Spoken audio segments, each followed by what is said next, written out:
I am conscious of all the challenges the world faces right now, but also very full of hope and belief that there is a major systems change happening globally to give nature a voice. I really believe that. This is Climate Curious, the podcast for people who are bored, scared, or confused by climate change. I'm Maryam Pasha, the director and curator at TEDxLondon and the co-host of this podcast, alongside the amazing Ben. Hi, I'm Ben Beheshty, activist and advocate exploring what positive masculinities can look like, and self-confessed climate normie. Welcome to Climate Curious, Grant. That is my first line for you. And I am excited to have this conversation because I just like seeing how the law is used as in this way in terms of defending nature, defending the planet, defending rights. Okay, let me start at the very beginning for our listeners and ask you, how did the Earth Law Center find its start? The Earth Law Center was founded by a Dominican nun. That's not how most stories start. I like it, though. Keep going. Named Pat Seaman, who believed that protecting the planet was a sacred duty and that people, in accordance with Scripture, have an obligation to be stewards of the natural world. And when was that? 2008. Okay, so not that long ago, but you guys have done some incredible work. Before we get into kind of the work that you've been doing, tell me a little bit about what brought you to this. What's your background? My background is conservation work where I grew up in Washington State. If you've been there, it's this magical place with... I have not. Oh, you have to go. It has old growth forests and these mossy branches just like dripping with life. I love that. That's beautiful. I think I saw something similar outside Vancouver, and it really feels like you're in like a fantasy novel. Is that the kind of vibe of like the moss and the trees and the light? I remember laying down in this like pile of stones in the middle of a stream with like this like thick wetness in the air and like leaves all around me and being like, this is just heaven. I feel like we don't get that in London. I'm just going to say that right now. Yeah, don't lay down in the... Don't lay down anywhere in London that's wet. Right. You're a lawyer by background, by training. Did you think this was the kind of practice you were going to do? I thought I was going to protect nature some way or another. And I think the revelation I had in doing wolf protection in Washington State... Okay, tell us about that. I was doing wolf protection. I worked at this NGO, and wolves had just come back to Washington State for the first time in 80 years. And then immediately, first pack back in 80 years, immediately someone poaches one of these wolves. Oh, wow. And then I soon learned that, hey, Endangered Species Act laws that we have are not really restoring species to health. They're sort of emergency room laws. Okay. And I also kind of learned there's like humans against nature as a mentality that we have. And then I discovered, as you learn in law school, that all of nature is actually property under the law. Oh, wow. Has no voice or rights. And I went to law school to kind of shatter the human versus nature divide that I was witnessing, and as a way to have more influence on how the law works. So nature, being in nature and I guess protecting it is something that you were interested in before you went to law school. Is there something that was like a passion when you were a kid? Like, I'm just curious because sometimes people discover this later in life, but it doesn't sound like that for you. I think something really influential in my life was my father, who was an investigative journalist. Okay. And he did a story when I was a teenager. It was called Fear in the Fields in the Seattle Times. Oh, wow. And it was about industry disposing of toxic waste and fertilizer. Okay. And then they'd spread it on the fields in eastern Washington, and there'd be all sorts of health impacts, and it was polluting nature and destroying waterways as well. And this brave mayor in the town of Quincy uncovered this working with the Seattle Times and my dad. So I think from that age I learned, hey, like really, if we're destroying nature, like we're harming ourselves as well. And that had a big impact on me. That's massive. I feel like that's not something a lot of people come across until maybe like later in their professional lives. To have had that insight, through your dad early on, it must have been really kind of formative. I know that the Earth Law Center does many, many things. We want to get into it, but one of them is that you're a pioneer of something called the Rights of Nature movement. Can you tell us a bit more about that? I don't know much about it. Sure thing. Simply put, it means that nature has rights just as humans do, and corporations, for better or worse as well. There's a movement that's been developing rapidly all over the world to recognize nature's rights in the legal system. It goes back about 20 years in a very formal sense, but well beyond that in other ways as well. And Does that, so it's interesting you say this, because I guess the idea that, because you said earlier that nature is property, is it that nature only doesn't, like before you, like in, as part of this movement, is it about ensuring rights that are being taken away, or is it about reintroducing new rights for nature? Like where, I guess, like for those of us who've never thought about it in this way, what actually, like, where does nature stand in terms of having rights? Like you say, nature is defined as property or a thing or an object under the law. It often has a price on it. Okay. And in our capitalistic society, that means you buy and sell it to the highest bidder and exploit it to the maximum extent that you can, really, under economics. And this movement understands that until we treat nature as an equal, or even bigger than that, until we understand humans are part of nature, these economic-driven, nature as property-driven declines of the natural world are going to keep on happening. And so the movement believes nature has intrinsic rights. Okay.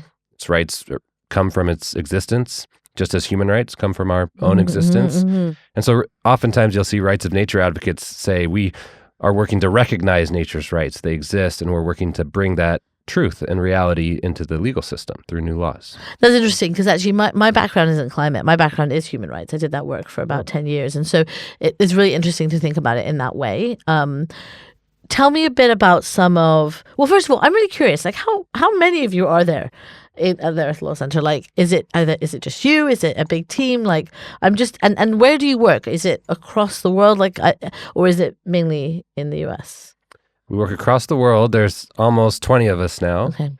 And we work in North America, Latin America, Europe, Oceania, Asia, Africa, really all over the world. And there's this whole growing movement where, when I started in this space about 12 years ago, it was sort of a legal obscurity, and it was not the normal field to go into.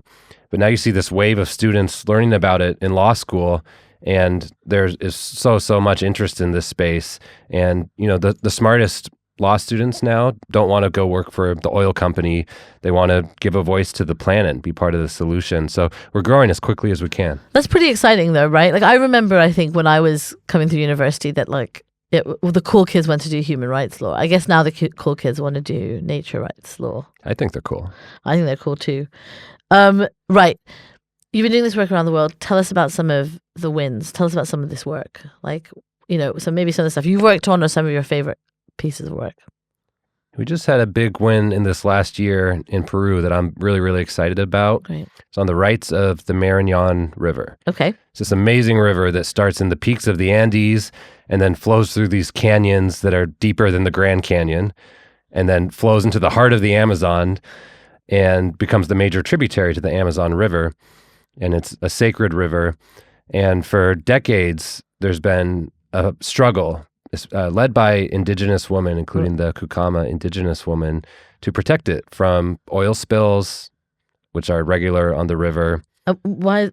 Like because there's drilling, or because there's transportation of oil along the river and nearby drilling. Interesting.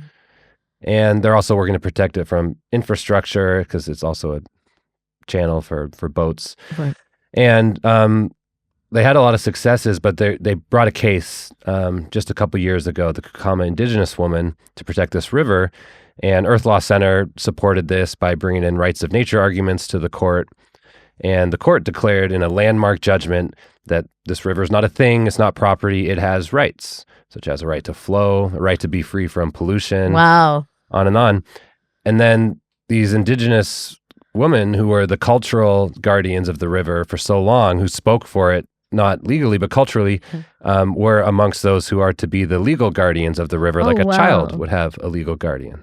And that feels very special because I guess when you're doing this work in the climate space, you meet incredible indigenous communities who've been stewards of nature. The idea of being able to codify that and to really recognize that within like the kind of modern framework feels like it could lead to a lot of really exciting outcomes in other places. Oh, so much. And like with many indigenous understandings of the natural world, it's something where Eurocentric societies and legal systems are catching up way, way late Right.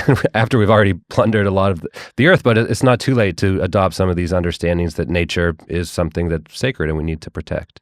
Can I ask how, I mean, it might be a bit getting in the weeds, but I'm curious to know, how did you convince the judge, the legal system in Peru to recognize this river in this way? I can only speculate, but I believe that judges are people who care deeply about nature, who have family members who are part of nature. I know that advocates and lawyers involved brought a lot of heart into their arguments, let the judge know that the world was watching them and there's an opportunity to inspire change here. And I think, anytime you're in a court trying to create a transformation of the law in accordance with the structures we have, but still a transformation, you should speak to the heart, because we're all people, we're all part of the planet, and that can be effective. That's so interesting that, because it must be really quite a big deal to set something as a precedent, like to do something for the first time. Like the judge must have felt very strongly that this was something important to do. Do you have a sense of how an outcome like this could have ripple effects in other parts of the world? Oh, certainly. And I can travel back about 10 years to Colombia. Okay. There's a judge there, Judge Palacio, who issued similarly a landmark decision for the rights of a river for the first time in Colombia, the Atrato River. It was being poisoned by mercury and cyanide from gold mining. And Judge Palacio declared the rights of this river based on biocultural rights. Okay. I don't know what those, tell us what those are. Oh boy, biocultural rights. It's basically the understanding that humans are part of a landscape. The biology of the area is deeply interconnected with the culture of a people. Okay. And so the people's rights are inseparable from the rights of the land. The people are part of the land. Oh, biocultural wow. rights. I'd love to know if you could tell us about other places in the world where biocultural rights have kind of been talked about, because I think that's fascinating.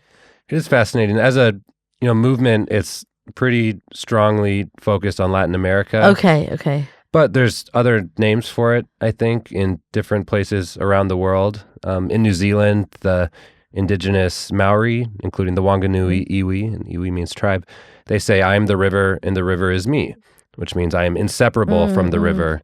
And in fact, the Wanganui River has personhood as part of a treaty settlement with the Maori people. I think it's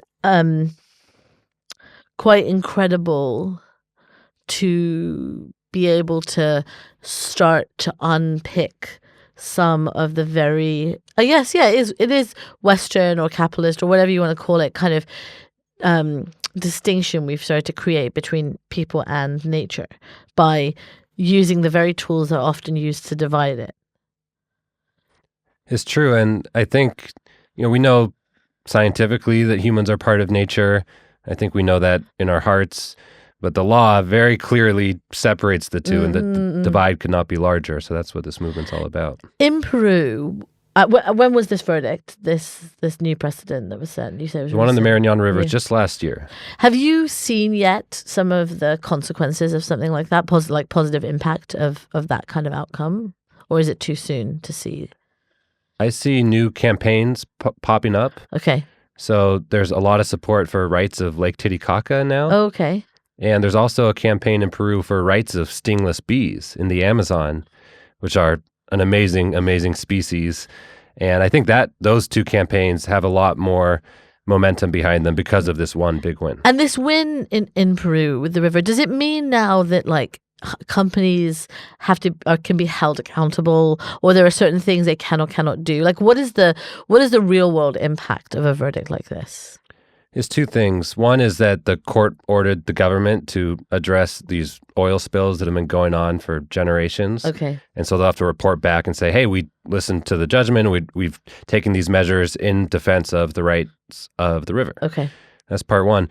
Part two is that the river has agency now. It has a voice because they're going to put together this guardianship body. Right. And that means that the river can make comments on proposed legislation. It can go and sue a polluter. The river all of a sudden is an actor in society in a way that's just never happened there before.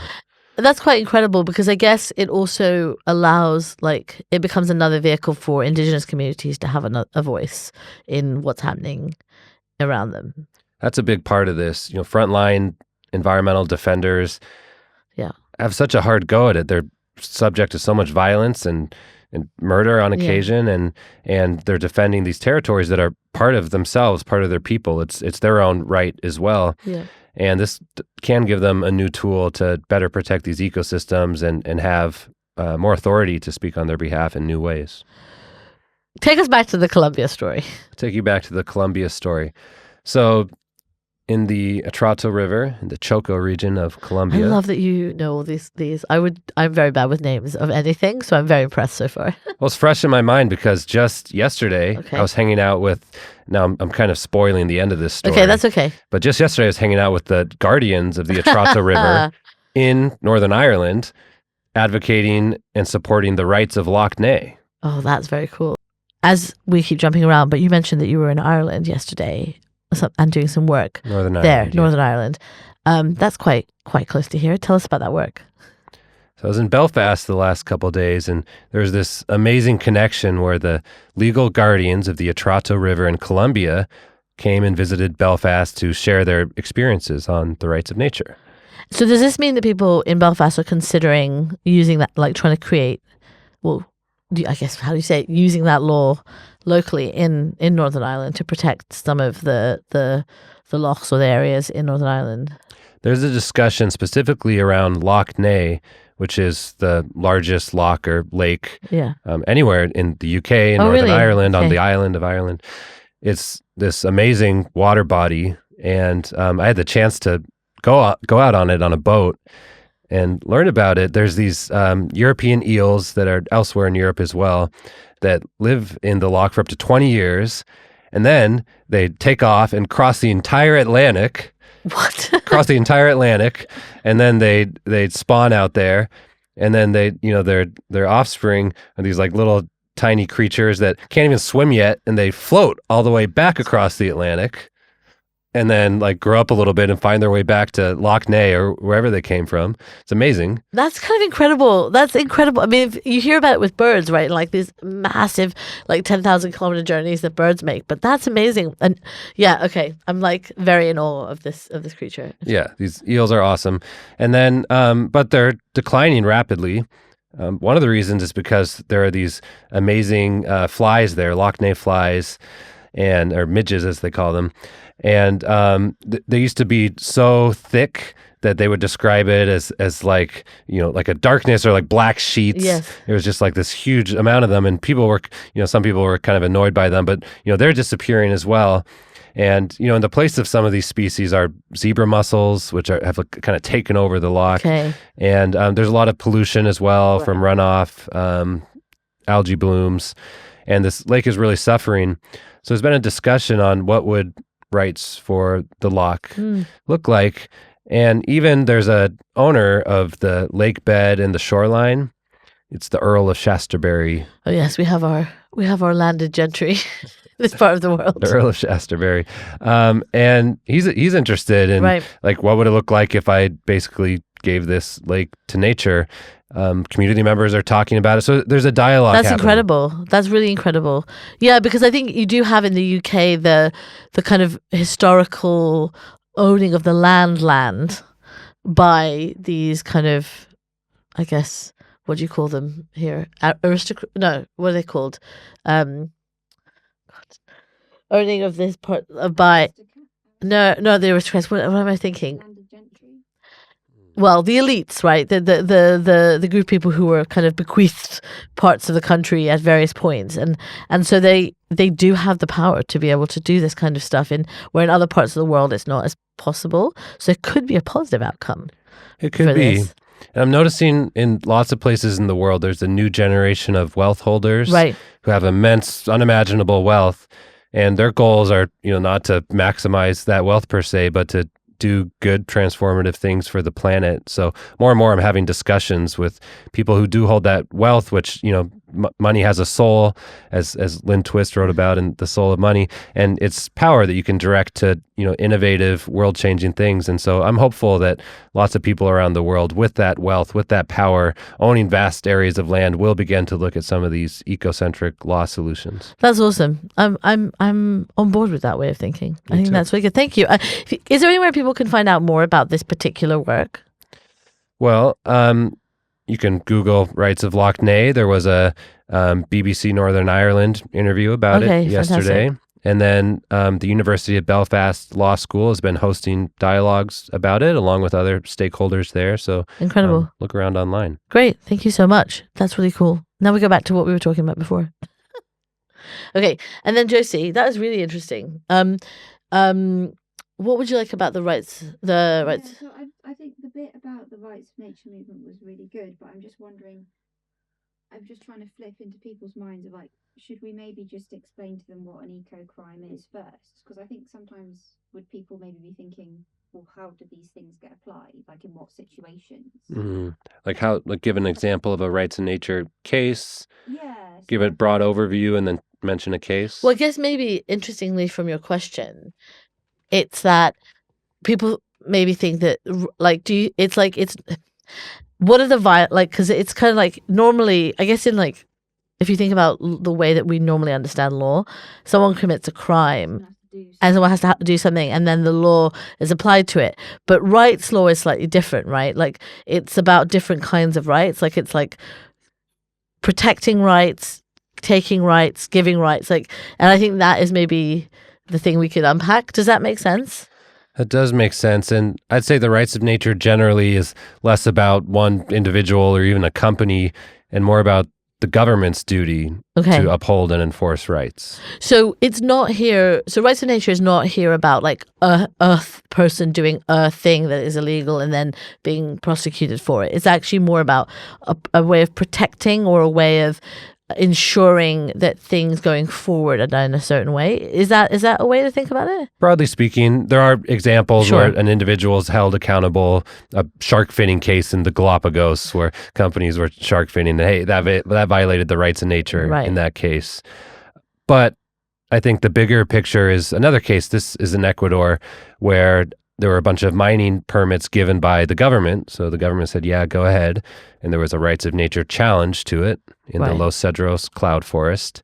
And the court said, hey, these mining permits if carried out, would violate the rights of the cloud forest. And the difference here from a normal environmental law case is normally you're looking at this one very kind of small spot where the pollution or extractivism is happening. Mm-hmm. In this case, they looked at the broader ecoregion, the bioregion, and surrounding areas and kind of looked at the big picture of like, it's not about this one small area, it's about the integrated health of entire ecosystems. Mm-hmm. That's what really rights of nature is about. You can't separate the river from the soil, from the fish. There's this interconnected health of nature that we have to uphold as a fundamental principle of the law. And in this case, with the cloud forest, they said these mining permits would violate that right of the ecosystem to be healthy as a whole. And moving forward, and this is kind of getting to some policy change stuff, moving forward, you're going to have to look at the rights of nature in the permitting stage, like early on, and consider nature's needs right at the beginning. So if someone is more familiar with, like, let's say human rights and the way that that's done, is there an analogy you can give us to understand how the rights of nature work? Like, because I guess the way I think about it is that we all have human rights. They're inalienable to who we are. But then we have treaties and we have codified them in certain ways, which means they can be enforced and they can be used to protect us. But they still can get violated. And then that's when potentially like lawyers or other institutions come in to try to either stop ongoing harm or find some kind of justice. Is that a way to think about this? That's true. With human rights, there's often like a small number of landmark court decisions. Mm-hmm. And I think that's actually reassuring for skeptics of the rights of nature in that it's not going to be 8 million lawsuits, one for every, insect species at the same time with little ants carrying like tiny little ant lawsuits to the courthouse. Like that's not what we're talking about. It's a smaller number of major landmark court decisions. And we're actually seeing some convergence between human rights and rights of nature in the courts. Yeah, I'd hope so, because if we're part of what we're saying is that they're inextricably linked, that then therefore you'd see that those two things should be coming together, right? Certainly. And just for example, in Spain, there was a personhood for Mar Menor case where Mar Menor is recognized as having rights. It's a saltwater lagoon. And there was a legal challenge to that. It went all the way up to the Constitutional Court of Spain. And they said, like, our legal system does not talk about nature having personhood, like, you can't do this. And the court said, actually, yes, they can. And part of the reason is they felt that they could not uphold and ensure human environmental rights and intergenerational equity if they left nature's voice and rights out of the picture. So they said, yeah, we're a human rights system traditionally, but we're inferring this because we're all interconnected, like you said. Wow, that's really great. I wonder if, because part of what happens, right, well, at least hopefully, is that, again, just taking kind of what I know, which is around human rights, that it creates a set of norms of the way we behave, right? Like, for example, if people have the right to life, if they have the right to, not be tortured, all these kinds of things, like 1,000 years ago, people did not have those things. Even though they obviously had them as human beings, they weren't recognized in any way. And so people were just tortured and they were killed and there was no real consequence to it, right? As armies marched through and did whatever they wanted to do. It creates, I think, a set of, a society and a way that we want to live. It is part of the work here with rights of nature to create a kind of understanding of how we have to start operating, so that it's not about constantly having to litigate it, but actually it just sets the parameters for us. That's 100% the crux of it. What you just said, and I think there's some skepticism from folks that more rights-based systems is the answer. Hey, isn't this the legal system of the colonizers, the people who took so much from nature? Wait, how come only white landowners had rights and they've slowly been extended like this? There's so much division and atrocities that have been associated with rights and lack thereof. Is this what's going to save the planet? And I get that, and I agree with you that it's not the goal is the rights in and of itself, the litigation. It's transforming society. And society has always reacted to rights-based movements. Gay marriage in the U.S., where I'm from, had about a third support from the public until the Supreme Court supported it, and then it kind of flipped. There's 2/3 all of a sudden. Right. And I think with rights of nature, it's a tool to change society so that we live in a harmonious relationship with the natural world culturally, and because it's part of who we are. And that's the ultimate goal. That's wonderful. All right, so rewind. We got to rewind. Yes, rewind and tell us the story. Back to the Atrato River. So there was a case, gold mining, poisoning the river. The communities brought a case that didn't have rights of nature as a claim, but the judge there, Judge Palacio, inferred the rights of nature from the community's biocultural rights. Okay. Said, you have rights to be part of the landscape. Nature needs to have rights as part of that package as well. Declared the rights of the river, declared the Afro-Colombian and indigenous community members to be legal guardians of the river, along with some government. And this was the last decision this judge made before he retired. Oh, wow. So it was like, I'm doing this and then I'm leaving, so there's nothing you can do. Mic drop. You love it. It was a mic drop. And I've thought I should make an NGO called Mic Drop, where we're just convincing judges, hey, you got one more decision. I think that's a great idea. Someone fund this. This is fantastic. Someone fund this. I got a good last decision for you. Mic drop. That's amazing. Look, I want to ask you more about the Earth Law Center's work, but I have to ask you a question that is at the forefront of my mind right now. And again, this may be a question that you may not want to or can answer, so we will just cut it out. One of the things I've been thinking about a lot right now in the US context specifically, but because I think it has implications beyond that, is what happens when, let's say, you have a legal verdict, a precedent, something set, a decision, an outcome, and the government just goes, no. I've been thinking about it deeply, because we've all lived, I think, until, at least I have lived, maybe delusionally, under this state of assumption that that you have to, like, we live in a social contract, like the law, whether you agree with the law or not, right? Because there are lots of laws in the world that have existed for many years that we don't agree with, that we now know were wrong, right? Like laws against homosexuality, et cetera, et cetera. But we, now today, I guess I just don't know what as like a civilian, as like a lay person, I feel like at this loss where I'm like, well, what do you do when certain government officials just say no? I don't care. Like I'm not gonna abide by that ruling. Like can you answer this question?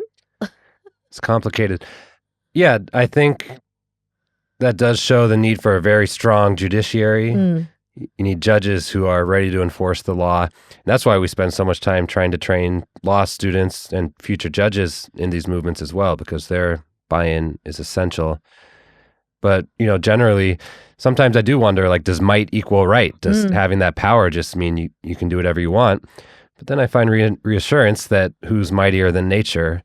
And I feel like the long-term trends, even if there are politicians or regimes that are not enforcing rule of law, that nature's voice will prevail. Right. That's very reassuring. I tell myself that. Yeah, no, I mean, I think it's just something we're grappling with, right? Is the challenging of some of the assumptions that we've operated under. Yeah, we'll come back to that. Let me, because I have nowhere to go except just my random musings on the state of the world, which people do not need to hear. This is when normally our co-host Ben will stop me from going down these paths, but he does he's like, okay, man, this doesn't no. make any sense. Let's continue. But okay, so back to the Earth Law Center, because you told us about this incredible verdict in Peru. Tell us this other thing that you work on, which is nature on the board. Nature on the board. What are we talking about here? Yes, and why is it important? And just take it from the beginning. So rights of nature is one space in this larger movement to align human laws with the laws of nature. So what if our entire legal system reflected the laws of the planet? Okay. And rights of nature is like constitutional law. Nature has rights. It's like a constitution type thing. But there's other areas of law too. There's property law, there's family law, and there's corporate law. And what if nature had a formal voice in companies? And not only that, what if companies were reimagined as subsets of ecosystems, really? Okay. As opposed to some sort of like nature-killing machine. Right. I'm with you so far. So about 3 years ago, a company came to us called Faith in Nature. They approached us and a group called Lawyers for Nature, a local group in London. Okay. And said, hey, what if we made nature our CEO? And we were like, well, that sounds complicated. I'm a director. I have to make 1,000 confusing decisions every day. That's like a lot for the first. And this is like a UK cosmetics company, to be clear, right? Is that natural products? Natural products, so not cosmetics. Soaps. Okay, yes. So not like they're not like some. Yeah, because I just think it's important for listeners to know that this is like a company that actually makes things that you use, like, soaps and whatnot. And they've come to you and said, what if we make nature our CEO? Right. Okay. Bold move. Yeah, bold. And as you said, like how? And we thought, okay, maybe that's possible. But what if you started with a board seat, which means nature, and I'll talk about how nature can even make decisions, but nature would make a lesser number of high impact decisions at the regular board meetings instead. And they thought that was a great idea. So we worked with Lawyers for Nature and Pro Bono Counsel to develop a legal framework where nature had a board seat. First, we had to figure out if that's legal even. Can you even do that? Determined it is. Okay, great. Because board members have a fiduciary duty to, quote, promote the success of the company. And if you look at that multi-generationally, I really believe companies are going to be successful if they're in harmony with the natural world. Right. I've heard it put crudely, like customers that are dead can't buy anything. Good point. Unless you steal their credit card. So first of all, did you get a chance to find out why this company decided to take this bold move? I know this is like beyond your remit. I'm just curious, like, did you ever say to them, this is like quite a step? Why? I think they had heard of the rights of nature movement and were just kind of intrigued by that concept. They were looking to innovate in some way. And I think they really believed it was a good idea. And so does this, I was looking into this, and so does this, because there's one thing about nature being like a shareholder, right? But this is about putting it on your board, which means it's not about profits. It's about the decisions the company makes, like going forward, being aligned with nature. Is that a way to think about it? It's about bringing the voice of nature into a company. And from that, we have a whole program called the Nature Governance Agency. Okay. And, they believe this is one way you can begin to introduce the wisdom of nature into a company. But it's the beginning of a journey to really transform corporate culture and decision-making to align with the rhythms of nature in a really deep way. So it's a culture shift as much as anything. Incredible. Do you think that this is a way forward for companies to want to genuinely be having a positive impact in the world? I think it's essential. And I'm looking just at like the global landscape. And, I've seen just in the 12 years I've been doing this, in the last 5 years, this rights of nature movement popping up in over 40 countries now. Okay. There's some level of law, national or subnational. I've seen tens of thousands of people become actively involved in it. I've seen it be a source of hope for people who are really experiencing eco-grief. Yeah. And I've also seen, even at the United Nations, beginning to move from sustainable development. It's all about development towards this principle of harmony with nature as our goal as a global society. And we know until we achieve this, we're going to run out of time pretty soon, and we have to have a shift. And so back to the companies, I really believe those companies that give nature a voice, that consider themselves part of an ecosystem and stewards of the planet, are going to be successful. And so I think more and more companies will think of ways to embrace these principles. And I guess this is a way, what I hear is like kind of, again, as like maybe someone who might buy from these companies, let's say, is that it's a way of saying we're not greenwashing. Like we're actually so serious about our commitment that we're putting nature in a decision-making role in our company. And we can't just then ignore it, which I think sometimes is the fear, because you have this fear, right? When you're like, someone says, oh, we're whatever term they want to use that's in vogue at that moment. And you think, are you really? Or is that just the thing you want to say because you want to sell me this product? And this feels like a more like a kind of putting your money where your mouth is kind of a thing. Yeah, and the the rubber hits the road in the legal documents. Right. And if nature has a fiduciary duty to represent the interests of the planet alongside the mission of the company, and if there's safeguards in place to ensure that, it's a real legal structure. It's not just greenwashing. But that being said, you do have to worry about greenwashing for sure. And so we're trying to ensure high integrity examples of this. Fantastic. Are there other places in the world where people have been interested in doing this? Like this was in the UK. So I'm assuming then in the UK now there is a way of doing this if you wanted to put nature on your board. Yes. Are there other parts of the world where you can do this? Yeah. We're just bringing it to the US. Okay. And the law's a little different Sure. there. It's the belly of the beast of capitalism. But we feel good about the U.S. too. The short of it in the U.S., if you're listening and you own a company there, it's really helpful to be a public benefit corporation if you're going to do this in the U.S. Okay. Noted. Anyone thinking to start a company in the U.S., be a public benefit corporation, please. So you work within like the traditional legal system. We talked about that. Working with companies. What about governments? How do you work with governments? Love working with governments. That is like the first time anyone has ever uttered that sentence. Okay, please say more. Say more. Well, a constitution, for example, it's the DNA of a society. Right. You change a couple words in a constitution and it has a transformative effect for generations. So we love working with governments. One example of one we worked with pretty recently is Panama. Okay. This young scientist, Callie Wielenturf, was working in Panama to protect leatherback sea turtles, connected with another politician. Let me start that over.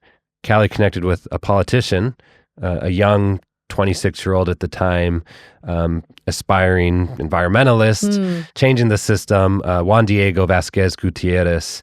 And she had heard of the rights of nature and started talking to members of the government about it. And eventually this led to a bill proposed, and Earth Law Center provided legal drafting support on this to ensure it's really high quality and enforceable.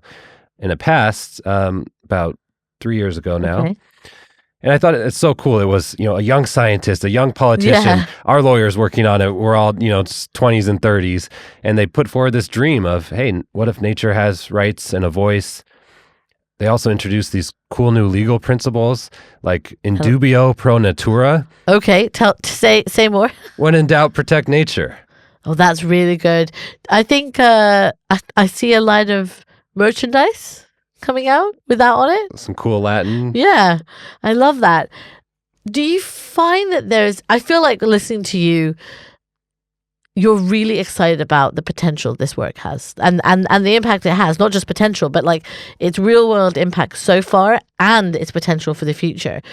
Do you feel like seeing the way people are innovating gives you like real grounded optimism in what's possible? I am conscious of all the challenges the world faces right now, but also very full of hope and belief that there is a major systems change happening globally to give nature a voice. I really believe that. It feels like from a lot of the examples that a lot of this work is happening in the global majority. Like it's happening not just in like US and the UK and Europe, but it's actually being driven by communities all around the world who will often be like on the front line of the climate and nature and biodiversity crisis, and who have often been not the beneficiaries of the extractive system. Do you think that that's a pattern that you're seeing? I think this is a tool foremost for frontlines communities for sure. And it is not just in the quote global majority. It's really in regions all over the planet. Because within a country, it's not all the same either. So that's true. And it takes the flavor of wherever it's located. So for example, in India, this movement was born in a case for the rights of the Ganga or Ganges River, based on the argument that this is not just a thing, it's actually a goddess. Right. It's a deity. Right. How can you say a goddess and a deity is just a thing in the legal system? And so it really took on that flavor in India and so on and so forth all over the world. That's beautiful, this idea that it can adapt to be relevant locally using kind of, the culture and the history of wherever it is working. How else? So that one example in Panama is very interesting. I was reading that you also work on something, and I have to look it up because it is a very long thing. It is National Biodiversity Strategies and Action Plans, NBSAPs. NBSAPs. I used to think it was, let's see, saps, and I would do the Hanson song, bop, sing with NBSAPs. Right. This is one of those terms, right, where like I understand every individual word, but when you put them together, I do not know what we are talking about. Please explain. What is a National Biodiversity Strategy and Action Plan, and how are you working on it, involved in it? Put me on the spot here, because in some world I'm like, I don't know, someone else is doing that on our team, but I actually know a lot about the NBSAPs because they're so important. Okay. Well then, so I've never heard about them, which is interesting because we've done like 250 episodes and we've not heard about this. So, and if they're really important, so please tell us. They're so important. All right, check this out. So we know there's the Climate Change Treaty, UNFCCC. There's also, as many of us know, the Biodiversity Treaty, Convention on Biological Diversity. Every country in the world has signed it except for USA. Shout out to USA. Okay. They signed it but didn't ratify it. Fine. That's always a nice way around it. Okay. Yeah. The rest of the global community has done so. Wow. And under this treaty, a couple years ago, they created a new plan for how to save the world's biodiversity. It's a 10-year plan. Okay. It's called the Global Biodiversity Framework. And in this 10-year plan, they introduced all this amazing ecocentric, earth-centered language. Right. They showed some support, not explicit endorsement, but support for the rights of nature, the rights of Mother Earth. That was cool. And then there's a whole section on funding. Okay. Billions of dollars going to restore biodiversity every year. And in that section on funding, they also promote ecocentric or earth-centered actions called Mother Earth-centric actions. So NBSAPs, this is basically a plan every country submits on how to protect, restore biodiversity in their country.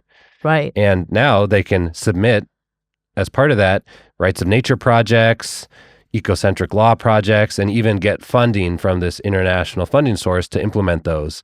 So it has the potential to bring in just this huge wave of funding and money into the rights of nature space that traditionally has lacked significantly the funding necessary to really implement it in earnest. Can I ask a cynical question? Sure. Do all these treaties and commitments and plans do anything? And I don't know if I even believe that I'm like I don't know if I believe this question that I'm asking. Like I don't know if I believe this cynicism, but I'm trying to think like if someone is, you know, if we're not involved in these like international frameworks, you know, like, and we're not in those meetings and we're not working on this every day, and we keep hearing about, you know, I feel like every day I learn that this is like a new COP, and I've just got my head around what I thought was the only COP, and there's an impression that none of this is working, but I feel like you're much closer to the work, and so I think it's a genuinely asking: do you feel like these are all important steps that need to be taken, or do you think that they're just like sometimes just bureaucracy? It's complicated. It's my opinion. It's very complicated. You're like, ask me on a good day, ask me on a bad day. Well, it's case specific. Right. I guess, so I'm curious, how has the Earth Law Center contributed to these plans, these NB SAPs? Yeah. Well, quickly on the different treaties, you know, some are like very clearly implemented. There's CITES, which is about the trade of endangered species. Right. And there's rules in place for, you know, checking at borders certain items. That's fair. Yeah. Different appendices. You know, that's kind of working in practice in some sense. Then there's stuff like the climate change treaty where there's these vague goals. Countries are not meeting their commitments to begin with. It's like even the goals they have would cause drastic damage to the entire planet, and we'd lose like entire people. And it's, you know, is that working? I'm not sure, but I think dialogue's important. I think sharing ideas is important. I think expressing what's happening on a global stage is important. So even if it's not like hard line stopping carbon emissions in the way we need, I think there's value there. I guess, you know, I'm a model UN kid, so I kind of grew up thinking that the UN and these international bodies were just very cool, first of all, and also really important and essential to like the international order and the way of dialogue. And I think it's easy, though, as time passes, to start to sometimes feel like, are they? You know, or are they just like trying to keep themselves in business? But I agree with you. I think it's not universal. There are some things that are working really well and some that aren't. And maybe it's, you know, it's like we need to spend more time highlighting the ones that are working and find out why they're working rather than talking about the ones that aren't. But yeah, but to go back to my question, how is the Earth Law Center involved in these? Is it that you're consulting with governments? Do you help? Yeah, tell us more about that. We're advising countries on how to incorporate rights of nature into their biodiversity plans, and hope to make this something any government can come to us for, which they can. But there's lots of opportunities in international law for interesting innovations. One I'm really excited about right now is giving a voice and a formal seat to deep sea species and ecosystems in the International Seabed Authority. Okay. I am so excited by this. Tell me. Well, Josie's laughing because she'll know. All I can think about are those anglerfish when I say deep sea, like those ones with a little, look like they're hanging a little lamp in front of their eyes. Oh, okay, yeah. Those are maybe my favorite deep sea creature. Oh, wow. I know that most people do not have a favorite deep sea creature, but I have one. And it's not just because Jellycat makes one of them, although it's very cute. Tell us, that is fascinating. How did this idea, like, tell us more about that, because I'm like, how did anyone think about this, and what does it mean, and why is it important? For a long time, I've thought nature needs more seats in government, also in the United Nations. A group, Voice for Nature, has for a long time said nature needs a seat in the UN General Assembly. Just one. I agree with them. Yeah, I think that's the minimum. Just one minimum. But I was looking for opportunities in international bodies where we might get a foot in the door before the UN General Assembly thing happens. Right. And I watched this movie, Deep Rising, which is all about deep sea mining, and kind of learned how horrific it is. Yeah. There's this giant vacuum that goes to the very deepest parts of the sea, and basically slurps up the ocean floor. And it's because there's these nodules that have, precious metals in them. And they kind of describe it as like picking up golf balls on a golf course. But As really, if there's nothing else there. right. And really, it's indiscriminately disturbing these precious ecosystems that are one of the last things that we've sort of left alone on the entire planet. Right. And the International Seabed Authority is the body that regulates deep sea mining internationally. And they have, councils and seats. And I thought deep sea species need a seat to vote themselves on the future of how we treat the deep sea and vote for or against. I have an idea of how they might vote when it comes to deep sea mining. Yep. Yeah, I remember I was working on a project and I had to look into deep sea mining. And there was this one company that was trying to really put itself forward as being very progressive. And like, they basically claimed that they were getting all this investment to do deep sea mining. But if their research showed that it was going to be detrimental, they would stop. And I was like, I don't know if you are like even allowed to stop. And like, if you've got investors like in the company that is supposed to do a thing, you can't just say, oh, well, we decided not to do this. I don't know. It was just because again, it's like, feels like one of those things where we're just kind of going in and like bulldozing everything without even understanding what's down there.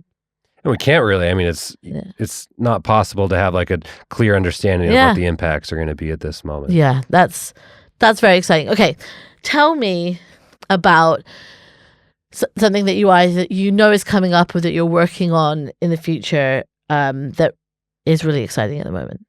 I'm very excited about our summer class. Summer class? We train about 200 people per year, lawyers, students, all walks of life, on earth-centered law, and a lot of them enter the field afterwards. It's really fun. That's cool. Tell us more. Where does this happen? Happens on the internet. Okay, so people from all over can join. They can join. They can join this year's cohort. It's pretty soon. Yeah. Join next year's cohort. That's wonderful. And so this is a way of, I guess, getting people excited about this field as they're like making decisions about their careers. Or do you find that you have people in the course who are qualified already and now see this as maybe something they want to work on? Like, it's a big mix. This year there's like folks working on a safari area in Kenya who want to protect animals that they are really passionate about. Amazing. There's students who are like in their first year of college. There's folks from all regions of the world, and I train them in not only the rights of nature, but also all these other great movements like criminalizing ecocide, the rights of future generations, reimagining property law. What if there was a duty in zoning laws to embrace reciprocity, to give back to nature? All these different innovations, and they all learn about it, and a lot of them put it into practice, and it's all based on our law school textbook. We wrote a law school textbook called Earth Law that's really great. If people want to find out more, not so much probably about the textbook, but about the summer school, tell us where they can find out more. earthlawcenter.org/education. Fantastic. Now, pause in the recording. I have an idea for a last question. Can we try it? Okay. So we normally have this last segment in our podcast where we ask the same question. Mm-hmm. We're now 250 episodes in, and the landscape that we're working in has changed. And I've been mulling over what our new last question could be, and so if you will, I'd like to try out on you. Mm-hmm. So a lot of people are feeling quite depressed or pessimistic or hopeless about the state of the world. But one of the things that I love about my work is I get to speak to awesome people like you doing amazing work, so I can see the things that people can't see that makes me feel like a grounded sense of hope and optimism. Can you tell us something that you can see that maybe those of us not doing your work can see that can give us a sense that things are moving in the right direction? Yes. What gives me the most hope is that this next generation of young people, and ones who are going to become very, very powerful and influential, those from the biggest, brightest institutions, are all in on movements to transform the law and society in a way to empower nature. And I see, for example, we had a brilliant young law student last summer from Stanford Law School who oftentimes would be kind of in the mindset of, oh, how can I maximize like the biggest paying job for my career? And she's coming back to Earth Law Center for a second year. She's like the smartest person I've ever met. And I'm like, wow, this level of talent is just all in on the environment, on nature right now. And another talented law student I had, he told me, Grant, I'm going to become president one day. He said, Grant, I'm going to become president one day. And I said, I agree with you. And I said, when you're president, can you make like rights of nature position? And he's like, position, we're making an entire department for nature's rights. And he's like, I got you. I need like 15 years. I'm like paying off my college debt still. But so I'm going to, he's got 10 years left or so. He's definitely going to make it happen. That's incredible. That is something you see that we don't see that I think feels really amazing. So thank you for sharing it with us. And thank you for taking the time to come chat with us at Climate Curious. Pleasure to be here.